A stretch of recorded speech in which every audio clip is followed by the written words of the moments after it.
Hello students, welcome to my channel. तो जैसा कि आपके बीए 5th सेमेस्टर में एजुकेशन का जो हमने न्यू बैच स्टार्ट किया है, तो आज हम आपके एजुकेशन के पेपर 2 का यूनिट नंबर 1 पढ़ने वाले हैं। एजुकेशन के पेपर 1 का जो आपका पूरा क्लासेस है न्यू बैच के अकॉर्डिंग वो हम चला रहे हैं। चैनल पे वीडियोस अपलोड हैं, तो आप विजिट करके देख लीजिएगा। तो एजुकेशन के पेपर 2 में आपको पढ़ना है एजुकेशनल स्टैटिस्टिक्स, और पेपर 1 में आपको एजुकेशनल असेसमेंट के बारे में पढ़ना है, जो पढ़ा रहे हैं हम आपको वो भी। तो यूनिट नंबर 1 में आपको पढ़ना है सांख्यिकी का परिचय, सांख्यिकी का अर्थ, परिभाषा और आवश्यकता, और सांख्यिकी के प्रकार। तो आज की वीडियो आपके यूनिट 1 का पार्ट 1 है, जिसमें हम सांख्यिकी का अर्थ, परिभाषा, इसकी आवश्यकता, यह सब हम पढ़ने वाले हैं। तो चलिए बिना देर किए हम देखते हैं कि सांख्यिकी का अर्थ क्या है, मीनिंग क्या है सांख्यिकी की।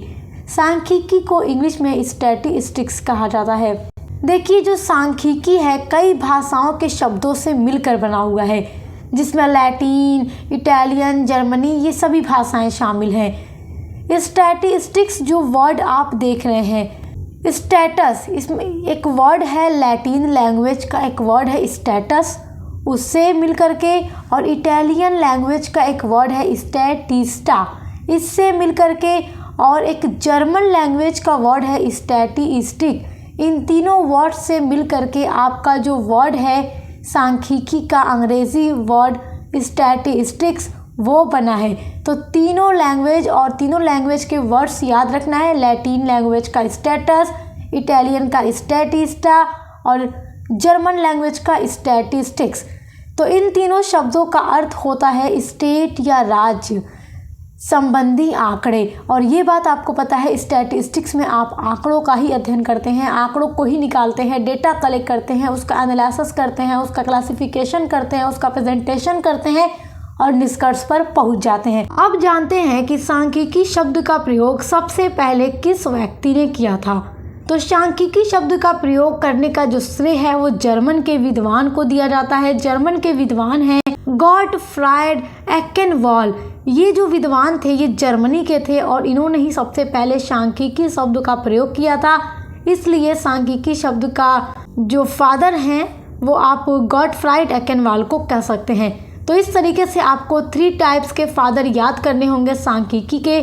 सबसे पहले तो ये कि इसका सबसे पहले प्रयोग किसने किया, तो गॉटफ्राइड एकेनवॉल ने किया।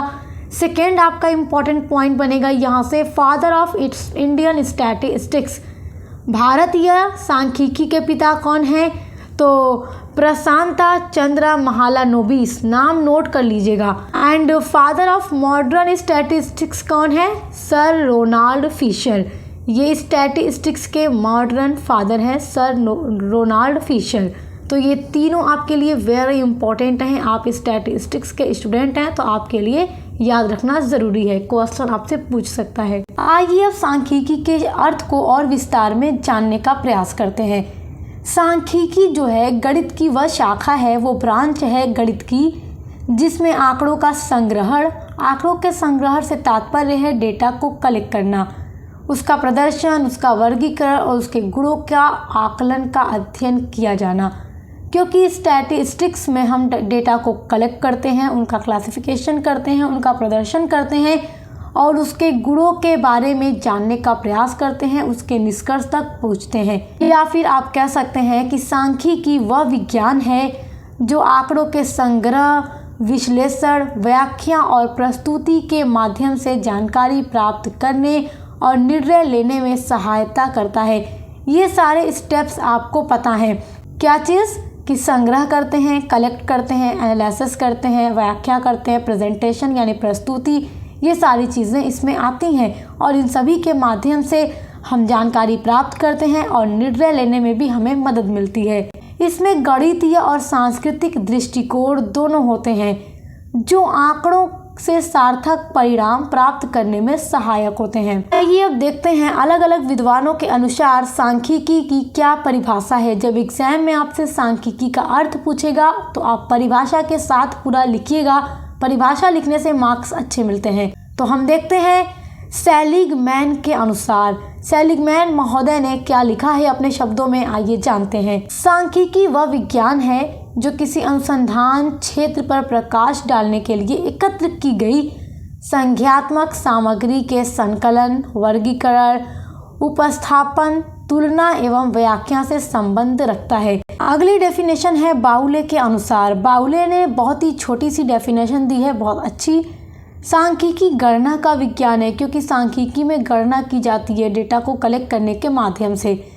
तीसरी डेफिनेशन है बेटिंगटन के अकॉर्डिंग। ये लिखते हैं कि सांख्यिकी अनुमानों व संभावनाओं का विज्ञान है। तो इस प्रकार अलग अलग विद्वानों ने अपने शब्दों में सांख्यिकी को परिभाषित किया है। तो आई होप कि आप सांख्यिकी का अर्थ और उसकी परिभाषा बहुत अच्छे से समझ गए होंगे। याद कर लीजिएगा, क्योंकि एग्जाम में आपका यहाँ से एक लॉन्ग क्वेश्चन और एक शॉर्ट क्वेश्चन जरूर बनेगा। आइए अब सांख्यिकी की आवश्यकता को समझते हैं कि सांख्यिकी की आवश्यकता क्यों पड़ती है। नीड ऑफ स्टैटिस्टिक्स क्या है? तो पहली इसकी आवश्यकता है निर्णय लेने में मदद करता है। जो सांख्यिकी होती है वो फैसले लेने में मदद करती है। सांख्यिकी आंकड़ों के विश्लेषण द्वारा निर्णय प्रक्रिया को अधिक सटीक और प्रभावी भी बनाता है। यह व्यापार, सरकार, स्वास्थ्य, शिक्षा आदि क्षेत्रों में निर्णय लेने में मदद करता है। किसी भी चीज़ के बारे में कोई निर्णय लेना होता है तो तथ्यों के आधार पर डेटा को कलेक्ट करके एकदम सच्चाई के साथ उसका निष्कर्ष निकाला जाता है, जिससे फैसला लेने में काफ़ी मदद मिलती है। दूसरी आवश्यकता है समस्याओं का समाधान।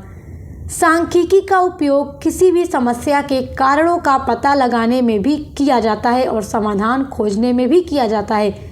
उदाहरण के लिए हम कह सकते हैं कि एक कंपनी के उत्पादन में गिरावट का कारण जानने के लिए सांख्यिकी का उपयोग किया जा सकता है कि आखिर कंपनी के उत्पादन में गिरावट किस कारण से आ रही है। फिर उस समस्या का समाधान भी इसमें किया जाता है। तो इसलिए अलग अलग फील्ड में सांख्यिकी की आवश्यकता पड़ती है। सांख्यिकी की तीसरी आवश्यकता है डेटा का विश्लेषण। सांख्यिकी हमें डेटा को व्यवस्थित करने और उसका वर्गीकरण करने में भी और उसकी प्रवृत्तियों को पहचानने में भी मदद करती है। इससे हमें डेटा के आधार पर सही निष्कर्ष तक पहुंचने में मदद मिलती है। सांख्यिकी की चौथी आवश्यकता है अनुसंधान में मदद। सांख्यिकी शोध में आवश्यक होती है, क्योंकि यह डेटा का विश्लेषण करके वैज्ञानिक निष्कर्ष तक पहुंचने में मदद करता है। यह प्रयोगों के परिणामों की वैधता और विश्वसनीयता को स्थापित करने में भी सहायक होती है। पांचवा पॉइंट है सामाजिक और आर्थिक योजनाएं। सरकार और अन्य संगठन सांख्यिकी का उपयोग सामाजिक और आर्थिक योजनाएं बनाने में भी करते हैं, ताकि विकास कार्यों के लिए सही दिशा निर्धारित की जा सके। अब देखिए छठा पॉइंट है तथ्यों को संख्यात्मक रूप में प्रस्तुत करने में भी सांख्यिकी मदद करती है। अगर किसी भी तथ्यों को संख्यात्मक रूप में प्रस्तुत करना होता है तो उसमें भी सांख्यिकी की आवश्यकता पड़ती है। तो इस तरीके से हम देखते हैं कि सांख्यिकी की आवश्यकता हमें अलग अलग क्षेत्रों में पड़ सकती है, इसलिए सांख्यिकी बहुत ही ज़्यादा उपयोगी होता है। सो आई होप कि आप इसका अर्थ, परिभाषा और इसकी आवश्यकता क्या है बहुत ही अच्छे से समझ गए होंगे। समझ गए हैं तो वीडियो को लाइक, कमेंट, शेयर कीजिएगा। चैनल को सब्सक्राइब करना मत भूलिएगा, ताकि आपकी वीडियोस ऐसे ही लगातार आती रहें और आप अच्छे से पढ़ाई करते रहें। अब मिलते हैं नेक्स्ट वीडियो के साथ।